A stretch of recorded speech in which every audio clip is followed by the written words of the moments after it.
Buenos días, soy el alumno Kevin Daniel Andrés Escalante. El día de hoy me ha tocado exponer el tema de losas de concreto armado.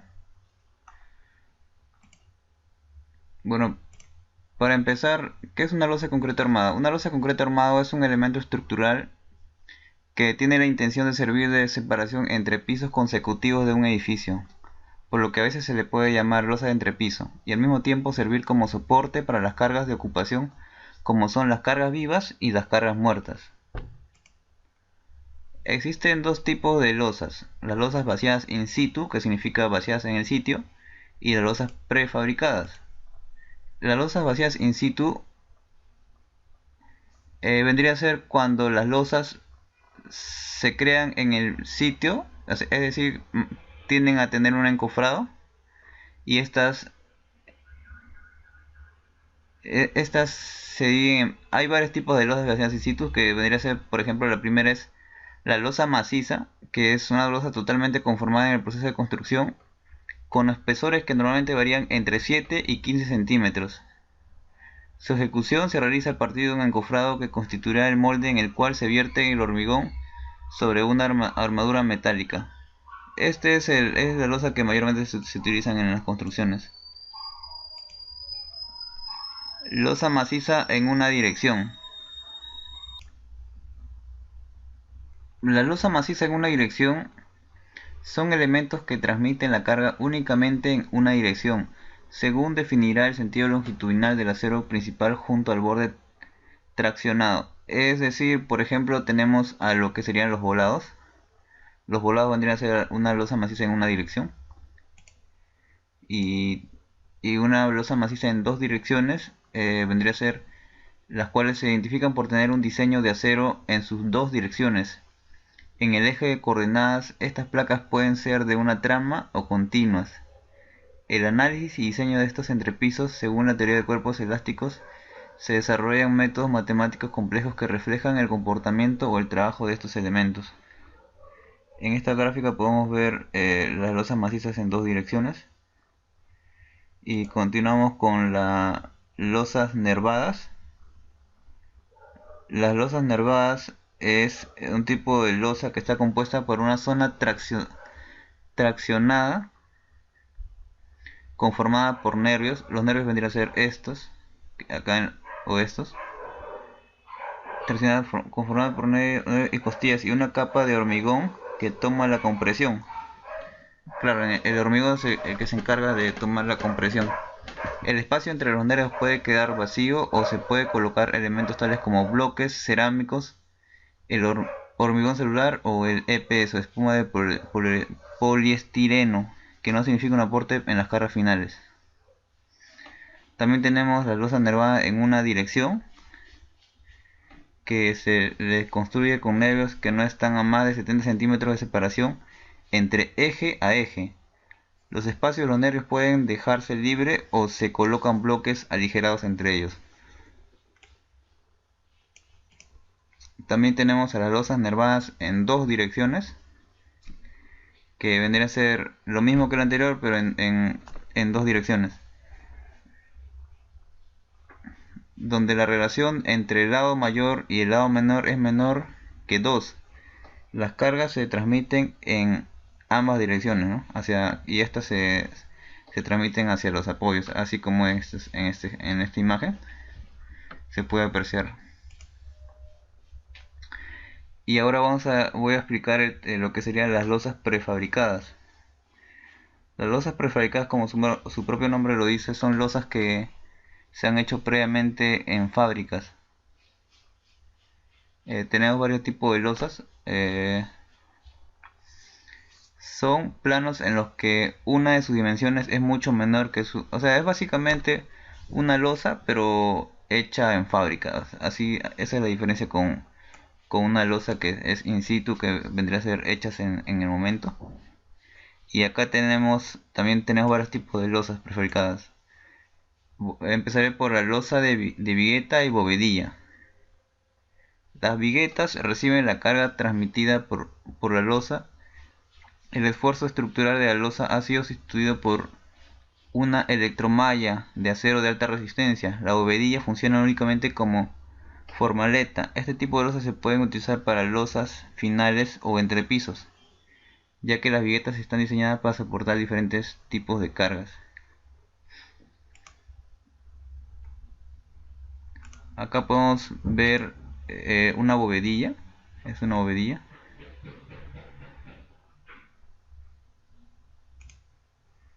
Procesos constructivos.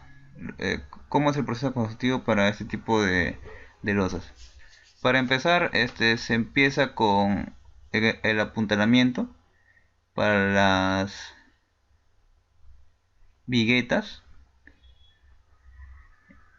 y la ventaja de esto es que se puede ahorrar en un 90% comparándolo con el proceso tradicional en lo que se refiere a apuntalamiento. El segundo paso es la colocación de viguetas. Se colocan las viguetas a partir de los muros principales amarradas al acero de refuerzo o soleras de corona. Como se sabe, las viguetas transmiten el peso a las vigas y estas a, a las columnas, y así como hemos estudiado anteriormente, ¿no? Y luego tenemos el tercer punto sería la colocación de las bovedillas.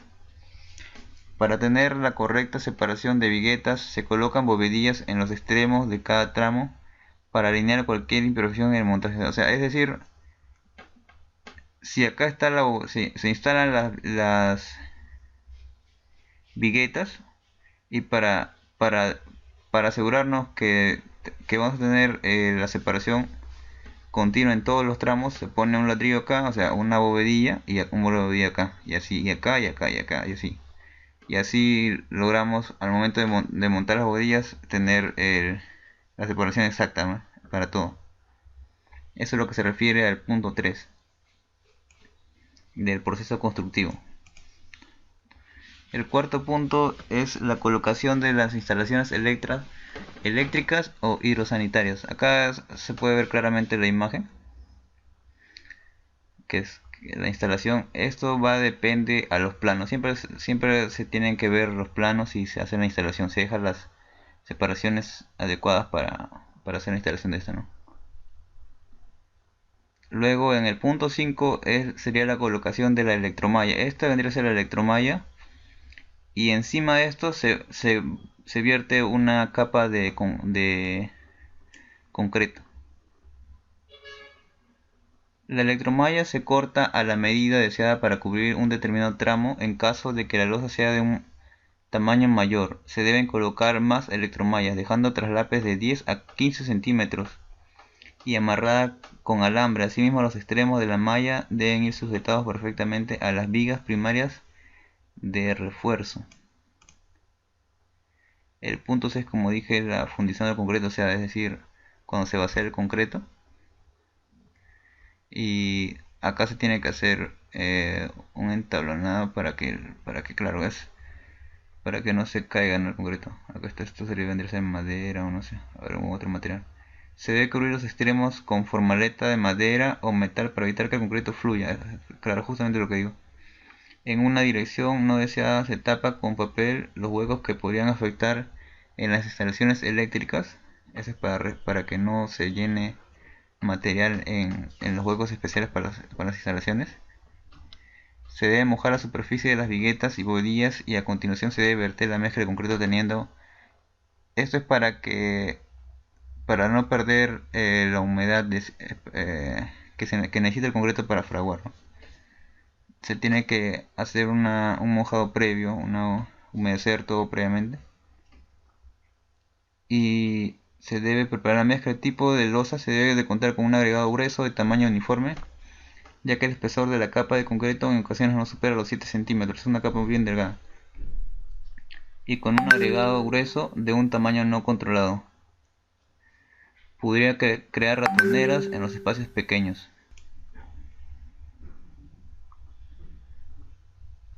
Bueno, finalmente queda así, ¿no? Cuando se vierte, el trabajo final es este.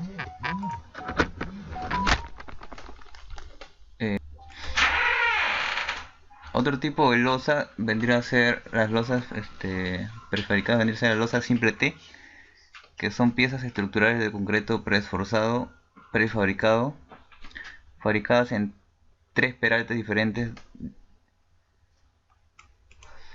La fundición de las losas simple T se realiza en moldes metálicos de 100 metros de longitud, haciéndose la transferencia de preesfuerzos una vez que el concreto ha alcanzado su resistencia mínima específica. El diseño de la losa simple T cumple con las normas ASI y fue elaborado con el fin de obtener un elemento estructural con el máximo aprovechamiento de compresión de su losa que permite una alta capacidad de carga en grandes luces. Estas son las losas T prefabricadas. Como dice, son losas que pueden llegar a alcanzar dimensiones tan grandes, ¿no? como lo expliqué anteriormente. Tenemos también la losa doble T.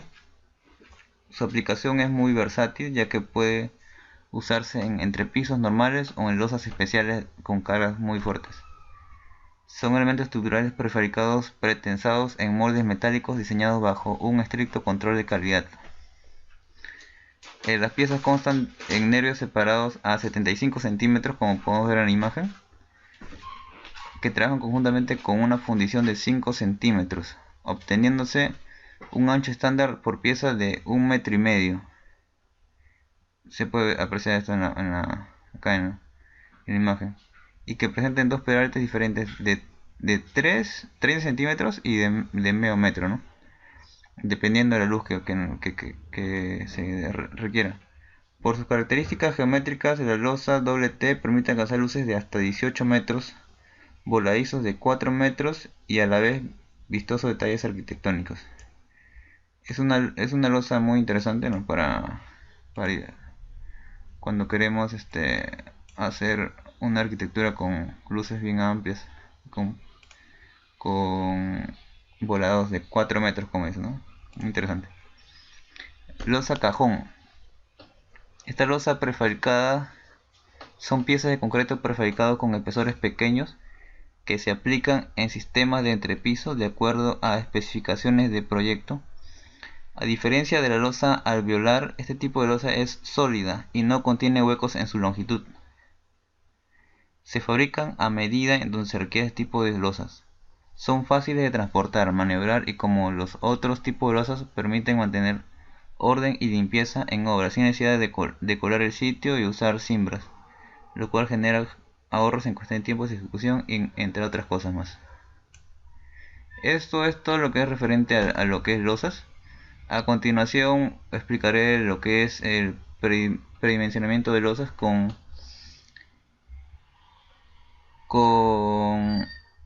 un ejemplo y lo voy a desarrollar, ¿no?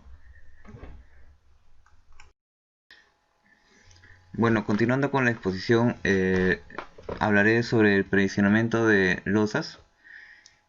Como se sabe, el sentido de las viguetas tiende a ser en las luces más favorables, es decir, las luces con menor distancia. En este caso particular, en este ejercicio, encontramos que la luz menor es la de 3.5, que es esta. Por lo tanto, la orientación de las viguetas será de forma vertical. Para determinar el peralte de la losa tendremos dos criterios que se basarán en el Reglamento Nacional de Edificaciones de la 020, que se encarga de las cargas. El primer criterio habla de que será para cuando se lo sobrecargas es mayor a 300 kilogramos por centímetro cuadrado, y el segundo criterio es cuando las sobrecargas son menores a 300 kilogramos por centímetro cuadrado. En este caso particular utilizaremos la segunda opción, que es el segundo criterio, y estaremos utilizando lo que es vivienda. Como vimos en el ejemplo, la luz menor sería 380. H es la altura es el peralte de la losa. 380 es la luz menos favorable, que sería esta. La luz menos favorable de 3.80, o sea, la luz con mayor distancia, dividido entre 25, porque así dice la fórmula, nos da 15 centímetros. Entonces vamos a utilizar, nos saldrá un total de un peralte de 17 centímetros.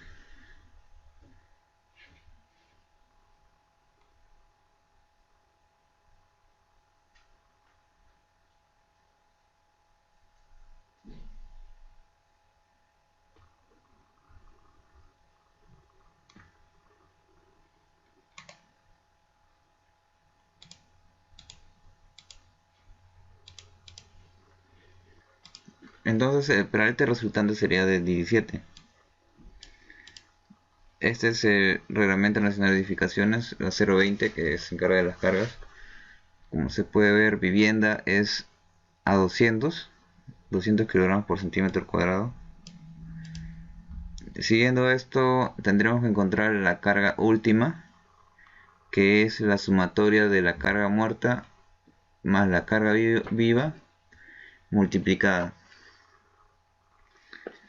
El metrado de carga, la carga muerta, vendría a ser la tabiquería, el acabado, cielo raso y el aligerado. Todos estos factores lo van a sacar de las 0.20.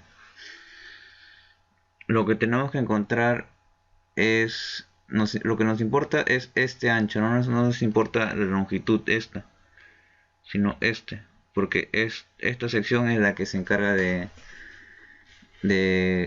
soportar el peso y con esa área vamos a hacer todo el cálculo.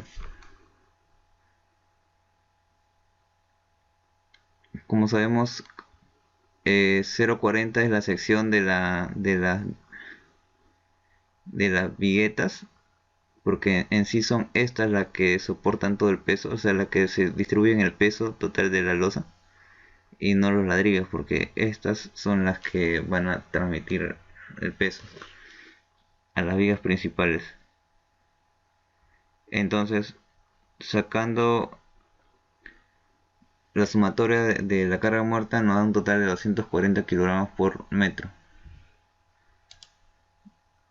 Y en la carga viva tendríamos 200 kilogramos por 40, que es la sección, nos da 80.